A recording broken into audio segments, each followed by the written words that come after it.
Under the leadership of Pol Pot, who was an ardent Marxist atheist, the Khmer Rouge enforced a policy of state atheism.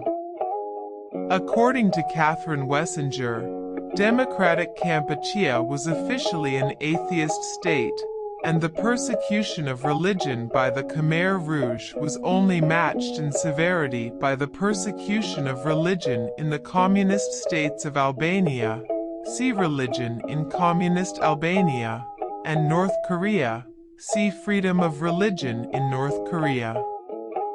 All religions were banned, and the repression of adherents of Islam, Christianity, and Buddhism was extensive.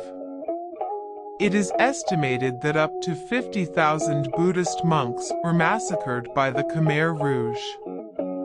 In 1978, in order to purge the eastern military zone of those he perceived to have been contaminated by the Vietnamese, Pol Pot ordered military units from the southwest zone to move into eastern Kampuchea and eliminate the hidden traitors. Unable to withstand an attack from the Kampuchea government, Sophim committed suicide while his deputy Hong Samrin defected to Vietnam. The series of massacres in the eastern zone were the most serious of all of the massacres which took place during the Pol Pot regime's genocide. It was described as a massive and indiscriminate purges of party, army, and people alike. The Khmer Rouge exploited thousands of desensitized, conscripted children in their early teens to commit mass murder and other atrocities during and after the genocide. The indoctrinated children were taught to follow any order without hesitation. The organization continued to use children extensively until at least 1998, often forcibly recruiting them. During this period, the children were deployed mainly in unpaid support roles, such as ammunition carriers, and also as combatants. Many children had fled the Khmer Rouge without a means to feed themselves, and believed that joining the government forces would enable them to survive, although local commanders frequently denied them any pay. The Khmer Rouge regime is also well known for practicing torturous medical experiments on prisoners. People were imprisoned and tortured merely on suspicion of opposing the regime or because other prisoners gave their names under torture. Whole families, including women and children, ended up in prisons and were tortured because the Khmer Rouge feared that if they did not do this, their intended victims' relatives would seek revenge. Pol Pot said, "If you want to kill the grass, you also have to kill the roots." Most prisoners did not even know why they had been imprisoned, and, if they dared to ask the prison guards, the guards would answer only by saying that Anchor, the Communist Party of Kampuchea, never makes mistakes, which meant that they must have done something illegal. There are many accounts of torture in both the S-21 records and the documents of the trial, as told by the survivor Bu Meng in his book, written by Hui Vanek. Tortures were so atrocious and heinous that the prisoners tried in every way to commit suicide, even using spoons, and their hands were constantly tied behind their back to prevent them from committing suicide or trying to escape. When it was believed that they could not provide any further useful information, they were blindfolded and sent to the killing fields, which were mass graves where prisoners were killed at night with metal tools such as scythes or nails and hammers, since bullets were too expensive. Oftentimes, their screams were covered with loudspeakers playing propaganda music of Democratic Kampuchea and noise from generator sets. Inside S-21, a special treatment was given to babies and children. They were taken away from their mothers and relatives, and sent to the killing fields, where they were smashed against the so-called chankiri tree.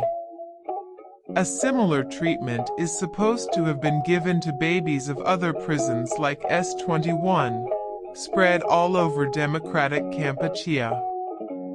S21 also had a few Westerners who had been captured by the regime. One was the British teacher John Dawson Dewhurst, captured by the Khmer Rouge while he was on a yacht. One guard of S21, Chimso, said that one of the Westerners had been burned alive, but Kong Kekyu, Comrade Dutch, denied that. He said that Pol Pot asked him to burn their corpses after death, and that nobody would dare to violate my order. Tortures were meant not only to force prisoners to confess, but for the prison guards' amusement. They feared that they would themselves become prisoners if they treated the prisoners well. The previous doctors were killed or sent to the countryside to work as farmers during the Khmer Rouge, and the library of the medical faculty in Phnom Penh was set on fire. The regime then employed child medics, who were just teenagers with no or very little training. They did not have any knowledge of Western medicine, which had been forbidden since it was considered a capitalist invention, and they had to practice their own medical experiments and make progress by themselves. They did not have Western medicines, since Cambodia, according to the Khmer Rouge, had to be self-sufficient, and all medical experiments were systematically conducted without proper anesthetics. A medic who worked inside S21 told that a 17-year-old girl had her throat slit and her abdomen pierced before being beaten and put into water for an entire night. This procedure was repeated many times and carried out without anesthetics. In a hospital of Kampong Cham province, child medics cut out the intestines of a living non-consenting person and joined their ends to study the healing process. The patient died after 3 days due to the operation. In the same hospital, other physicians trained by the Khmer Rouge opened the chest of a living person, just to see the heart beating. The operation resulted in the patient's immediate death. Other testimonies, as well as Khmer Rouge policy, suggest that these were not isolated cases. They also performed drug testing, for instance by injecting coconut juice into a living person's body and studying the effects. Coconut juice injection is often lethal. Witness at tribunal hearing also disclosed that in Tabang Khmum province, he saw a medical staff at the hospital carrying out experiments on the wives of arrested cadre at night, when it was quiet. The victims' bodies were cut open and injected with some liquid that other reports stated that the injection could be some form of coconut fluid.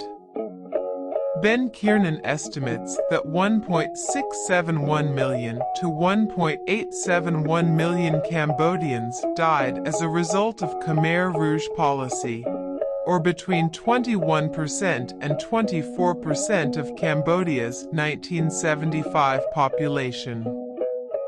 A study by French demographer Marek Slawinski calculated slightly fewer than 2 million unnatural deaths under the Khmer Rouge out of a 1975 Cambodian population of 7.8 million. 33.5% of Cambodian men died under the Khmer Rouge, compared to 15.7% of Cambodian women. According to a 2001 academic source, the most widely accepted estimates of excess deaths under the Khmer Rouge range from 1.5 million to 2 million, although figures as low as 1 million and as high as 3 million have been cited. Conventionally accepted estimates of deaths due to Khmer Rouge executions range from 500,000 to 1 million, a third to one-half of excess mortality during the period. However, a 2013 academic source, citing research from 2009, indicates that execution may have accounted for as much as 60% of the total, with 23,745 mass graves containing approximately 1.3 million suspected victims of execution. While considerably higher than earlier and more widely accepted estimates of Khmer Rouge executions, the Documentation Center of Cambodia, DCCAM, S. Craig Etchison defended such estimates of over 1 million executions as plausible, given the nature of the mass grave and DCCAM's methods, which are more likely to produce an undercount of bodies rather than an overestimate. Demographer Patrick Huveline estimated that between 1.17 million and 3.42 million Cambodians died unnatural deaths between 1970 and 1979, with between 150,000 and 300,000 of those deaths occurring during the Civil War. Huveline's central estimate is 2.52 million excess deaths, of which 1.4 million were the direct result of violence. Despite being based on a house-to-house survey of Cambodians, the estimate of 3.3 million deaths promulgated by the Khmer Rouge's successor regime, the People's Republic of Kampuchea, PRK, is generally considered to be an exaggeration, among other methodological errors. The PRK authorities added the estimated number of victims that had been found in the partially exhumed mass graves to the raw survey results, meaning that some victims would have been double counted. Although executions of public officials of the old regime had taken place after Phnom Penh fell, May 20, 1975 is commemorated in Cambodia as the date that the Khmer Rouge campaign against private citizens began, 167, and May 20th is now observed annually as the National Day of Remembrance, Khmer, Romanized, Tivia Che 8 Nei Kar Chang Cham, and marked by a national holiday. The Vietnamese invasion of Cambodia ended the genocide by defeating and overthrowing the Khmer Rouge regime in January 1979. On July 15, 1979, the new Vietnamese installed government of Cambodia passed Decree Law No. 1. This allowed for the trial of Pol Pot and Ieng Sari for the crime of genocide. They were given an American defense lawyer, Hope Stevens, and were tried in absentia and convicted of genocide. The war continued until 1989 as an insurgency against the Vietnamese occupation by the Khmer Rouge and several other groups. Following the Vietnamese withdrawal, the 1991 Paris peace agreements were signed to mark the official end of the war.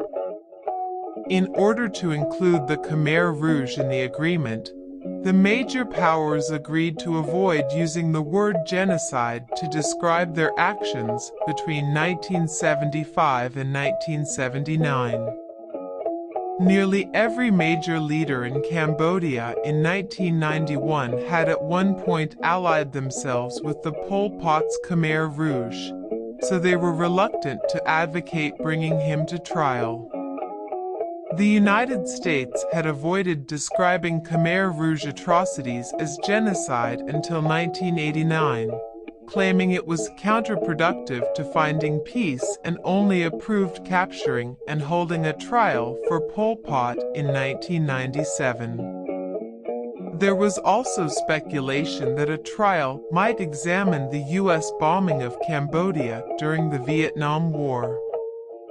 In 1997, Cambodia's two co-prime ministers wrote a letter to the Secretary-General of the United Nations requesting assistance to set up trial proceedings against the senior leaders of the Khmer Rouge. In January 2001, the Cambodian National Assembly passed legislation to form a tribunal to try additional members of the Khmer Rouge regime. Following lengthy negotiations, an agreement between the royal government of Cambodia and the United Nations was reached and signed on June 6, 2003. The agreement was then endorsed by the United Nations General Assembly. In 1999, Dutch was interviewed by Nick Dunlop and Nate Thayer and admitted his guilt for crimes carried out in Tuol Sleng prison, where up to 17,000 political prisoners were executed. He expressed sorrow for his actions, stating that he was willing to stand trial and give evidence against his former comrades. During his trial in February and March 2009, Dutch admitted that he was responsible for the crimes carried out at Tuol Sleng. On July 26, 2010, he was found guilty on charges of crimes against humanity, torture, and murder and was sentenced to 35 years in prison. On February 3, 2012, his previous sentence was replaced with life imprisonment. Dutch died of lung disease in September 2020. Nuon Chia, brother number 2, was arrested on September 19, 2007.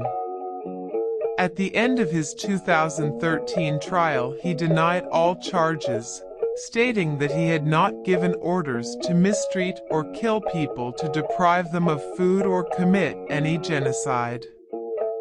He was convicted in 2014 and sentenced to life imprisonment. He has expressed remorse and accepted moral responsibility for his crimes, stating, "I would like to sincerely apologize to the public, the victims, the families, and all Cambodian people." After being located in an opulent Phnom Penh villa, Ieng Sari was arrested on November 12, 2007 and indicted for crimes against humanity, as was his wife Ieng Thirith, who had been an unofficial advisor to the regime. On November 17, 2011, following evaluations from medical experts, Thirith was found to be unfit to stand trial due to a mental condition. Sari died of heart failure in 2013 while his trial was in progress. Another senior Khmer Rouge leader, Q Samphan, was arrested on November 19, 2007 and charged with crimes against humanity. He was convicted in 2014 and sentenced to life imprisonment. At a hearing on June 23, 2017, Samphan stated a desire to bow to the memory of his guiltless victims, while also claiming that he suffered for those who fought for their ideal to have a brighter future. In 1979, the Workers' Communist Party, Canada, published a pamphlet after their visit to Cambodia stating that reports of mass killings and other atrocities were made up by USA and then used by the Soviet Union and Vietnam. According to them, part of the death toll was made up by the U.S. Embassy in Thailand and popularized by Francois Ponchod. They claim as well that reports or images were made up by Thai intelligence and Lon Nol supporters. A few months before his death on April 15, 1998, Pol Pot was interviewed by Nate Thayer. During the interview, he stated that he had a clear conscience and denied being responsible for the genocide. Pol Pot asserted that he came to carry out the struggle, not to kill people. According to Alex Alvarez, Pol Pot portrayed himself as a misunderstood and unfairly vilified figure. In 2013, Cambodian Prime Minister Hun Sen unanimously passed legislation that prohibits the denial of the Cambodian genocide and other war crimes committed by the Khmer Rouge, a bill that mirrors legislation passed in European nations after the conclusion of the Holocaust. The legislation was passed despite comments by opposition leader Kem Sokha, who is the deputy president of the Cambodian National Rescue Party. Sokha stated that exhibits at the Tuol Sleng Genocide Museum were fabricated and that the artifacts had been faked by the Vietnamese following their invasion in 1979. Sokha's party has claimed that his comments were taken out of context. In 1988, Cambodian Prime Minister Hun Sen, who was once a member of the Khmer Rouge, described China as the root of everything that was evil in Cambodia. But after he ousted his domestic rivals in a bloody factional coup d'état in July 1997, prompting outrage in the West, China immediately recognized the status quo and offered military aid. New interests soon came into alignment. Then, in 2000, Jiang Zemin, who was the CCP General Secretary and Chinese President, arrived in Cambodia for an official visit, the first by a Chinese leader since 1963. In December 2000, while Jiang was visiting Cambodia, the Ministry of Foreign Affairs of China issued a statement in which it claimed that Beijing never supported the wrong policies of the Khmer Rouge while it was governing Cambodia, and it refused to apologize. Yang Yeni, then the Deputy Director of the Asian Department in the Foreign Ministry of China, claimed, "This is an internal affair to be addressed by the Cambodians themselves." China had never interfered in the internal affairs of another country. Our assistance and support during that certain historical period was to support Cambodia's effort to safeguard its sovereignty and national independence. We never support wrong policies of other countries. During the visit, Jiang met with Norodom Sihanouk and Cambodian Prime Minister Hun Sen, signing an agreement to offer $12 million in aid to Cambodia.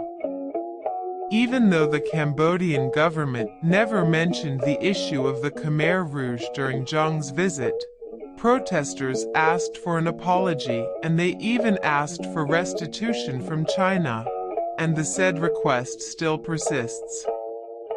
In 2015, Yuk Chang, the executive director of the Documentation Center of Cambodia, pointed out that Chinese advisors were there with the prison guards and all the way to the top leader.